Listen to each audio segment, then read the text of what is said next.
नमस्कार, मैं आचार्य चंपल आप सभी लोग का अपने चैनल पे स्वागत करती हूँ।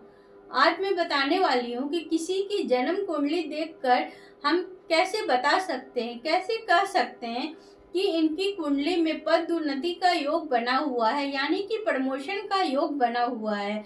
तो प्रमोशन के ऐसे कौन कौन से कारक ग्रह होते हैं, कौन कौन से ऐसे भाव होते हैं जो एक्टिव होते हैं, तो उसकी दशा या अंतर दशा में यह योग बनता है, यानी कि उनका प्रमोशन होता है।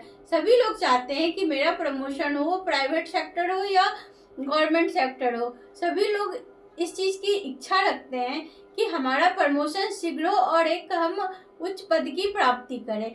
तो इसको हम लोग कैसे कुंडली में चेक कर सकते हैं? तो आइए हम यहाँ पे समझते हैं कि कुंडली में ऐसे कौन से कारक भाव होते हैं और ऐसे कौन से कारक ग्रह होते हैं। मैं हमेशा कारक भाव और कारक ग्रह बताती हूँ ताकि जो है कि समझने में आसानी हो सके। तो सबसे पहले बात करेंगे कारक भाव के बारे में कि ऐसे कौन से भाव होते हैं जो एक्टिव होते हैं तो प्रमोशन का योग बनता है। तो सबसे पहले बात करेंगे द्वितीय भाव की। द्वितीय भाव का हम लोग धन संपदा से विचार करते हैं। जब भी प्रमोशन होता है तो इनकम आता है, तो पैसे की इनकम होती है, तो उसके लिए हम लोग दूसरे भाव को देखेंगे। फिर छठे भाव को इसलिए देखेंगे क्योंकि छठे भाव से सेवा, नौकरी, कोई भी प्राइवेट सेक्टर हो या गवर्नमेंट सेक्टर हो, नौकरी में प्रमोशन होना है तो हम लोग छठे भाव को देखेंगे नौकरी के लिए। अब बात करते हैं नवम भाव। जब नवम भाव एक्टिव होगा यानी कि भाग्य में वृद्धि होना, तो भाग्य में वृद्धि होगा तो भाग्य का भाव कौन सा होता है? नवम भाव होता है। तो जब भी जन्म कुंडली में नवम भाव एक्टिव होगा तो बोल सकते हैं कि इनकी कुंडली में प्रमोशन का योग है। अब दसम भाव, दसम भाव इसलिए कि यही तो कैरियर है, यही से तो आजीविका देखते हैं हम लोग, इसी से आजीविका का विचार करते हैं दसम भाव से। तो हम लोग दसम भाव को लेंगे। और फिर इच्छा पूर्ति, क्योंकि हर एक लोगों की इच्छाएं रहती है ना, मैंने पहले ही बताया कि हमारी इच्छा है कि हम कब उच्च पद को प्राप्त करें। तो इच्छा पूर्ति का भाव 11वां भाव होता है, इच्छा पूर्ति का। तो इस तरह से समझ सकते हैं कि किसी भी जातक या जातिका की जन्म कुंडली में द्वितीय भाव, छठा भाव, नवम भाव, दसम भाव और एकादश भाव, यही भाव एक्टिव होंगे और इन भावों में ग्रहों का कॉम्बिनेशन बनेगा तो ही प्रमोशन होगा। अब बात करते हैं कारक। ये तो हो गए कारक भाव, द्वितीय, छठा, दूसरा, छठा, नवम, दसम और एकादश भाव। अब बात करेंगे कारक ग्रह कौन कौन से होते हैं। तो कारक ग्रह देव गुरु बृहस्पति होते हैं, उनका आशीर्वाद होता है, ब्लेसिंग होता है, तभी होता है। शनि मेहनत होता है, श्रम होता है, पसीना होता है। बुध क्या होता है? सूर्य, सूर्य मान प्रतिष्ठा दिलाता है, समाज में मान प्रतिष्ठा तो सूर्य ही दिलाते हैं। और बुध वाणी का, क्योंकि छठे भाव का कारक ग्रह बुद्धि होता है कालपुरुष की कुंडली में। तो इस तरह से बृहस्पति, शनि, सूर्य, बुध और मंगल को भी लेते हैं, क्योंकि मंगल साहस और ऊर्जा का, क्योंकि कई बार ऐसा होता है कि प्रमोशन में एग्जाम होते हैं तो एग्जाम के लिए मंगल देखते हैं, मंगल और बुध दोनों को देखते हैं कि हम कंपटीशन फेस कर पाएंगे या नहीं कर पाएंगे, तो मंगल और बुध को इसलिए भी देखते हैं। तो अब कारक ग्रह भी हो गए बृहस्पति, शनि, सूर्य, बुध और मंगल, ये कारक ग्रह हुए किसी भी जातक की जन्म कुंडली में प्रमोशन को देखने के लिए। तो इस लग्न कुंडली से समझने की कोशिश करिए कि क्या इस कुंडली में प्रमोशन के योग बने हैं या नहीं बने हैं। तो सबसे पहले बात करेंगे लग्नेश के बारे में। तो लग्नेश कहाँ बैठा हुआ है? धनु लग्न की कुंडली है, धनु लग्न और चंद्रमा कन्या राशि में, तो कन्या राशि, धनु लग्न और कन्या राशि की एक कुंडली बनी हुई है। एग्जाम्पल के लिए समझिएगा, लग्नेश कहाँ बैठा हुआ है? छठे भाव में। और द्वितीय भाव का स्वामी यानी कि द्वितीय क्या होगा? शनि होगा। तो शनि भी छठे भाव में बैठा हुआ है, तो गुरु और शनि की युक्ति कहाँ हो गई? छठे भाव में हो गई। तो दूसरा लग्न भी एक्टिव हुआ, दूसरा भाव भी एक्टिव हुआ, छठा भाव भी एक्टिव हुआ अब बात करते हैं नवम भाव का।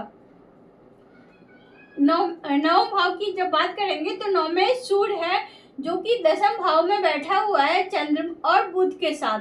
तो बुध भी अपनी राशि में हो गए, सूर्य भी हो गया, चंद्रमा भी यहाँ बैठा हुआ है दसम भाव में, और इस पे मंगल की दृष्टि भी पड़ रही है।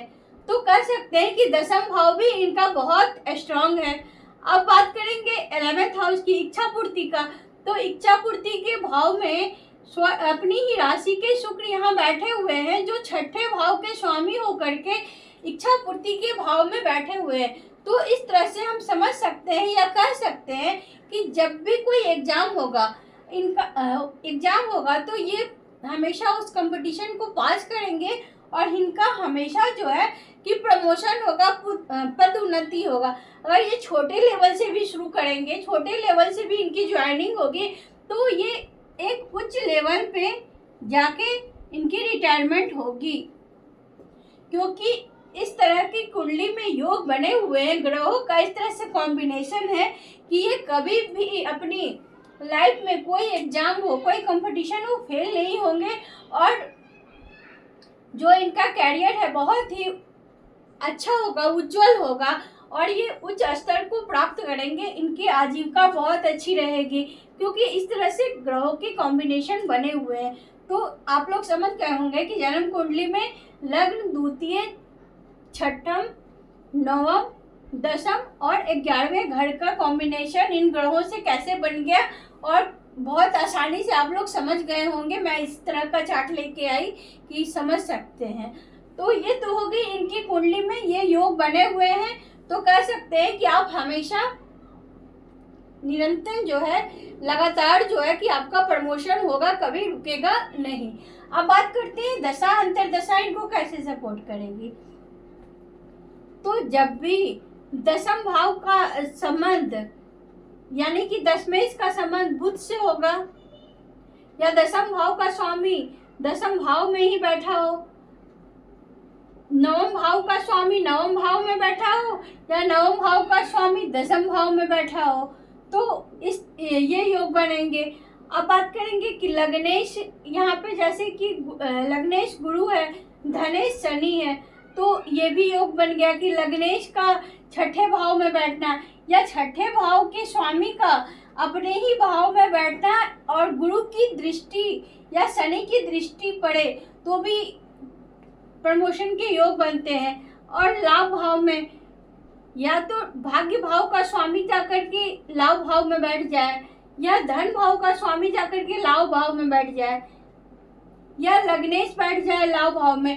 तो जब कुंडली में इस तरह के योग बनते हैं तो कह सकते हैं कि इनका प्रमोशन होगा। ऐसे जातक का वो इस तरह से समझ सकते हैं कि इनका लगातार और हमेशा ही प्रमोशन होगा अपने जॉब में, अपने कैरियर में, अपने व्यवसाय में। तो ये तो हो गए कारक ग्रह और कारक भाव। अब दशा अंतरदशा भी इसको सपोर्ट करेगी, तभी ये घटनाएं घटित होगी। जब भी द्वितीय, छठे, नवम, दसम, एकादश भाव का संबंध दशा अंतरदशा में इन ग्रहों से होगा, बृहस्पति से, शनि से, सूर्य से, बुध से और मंगल से होगा, तो कह सकते हैं कि इनका प्रमोशन होगा ही होगा, 100% होगा। तो इस तरह की कुंडलियां अक्सर आती हैं कि मेरा प्रमोशन होगा कि नहीं होगा, तो हम लोग इस तरह से चेक कर सकते हैं। तो कैसा लगा ये वीडियो ज़रूर बताइएगा और उम्मीद करते हैं ये आप लोगों को समझ में भी आया होगा। तो मिलते हैं अगले वीडियो में किसी नए टॉपिक के साथ। तब तक के लिए हर हर महादेव।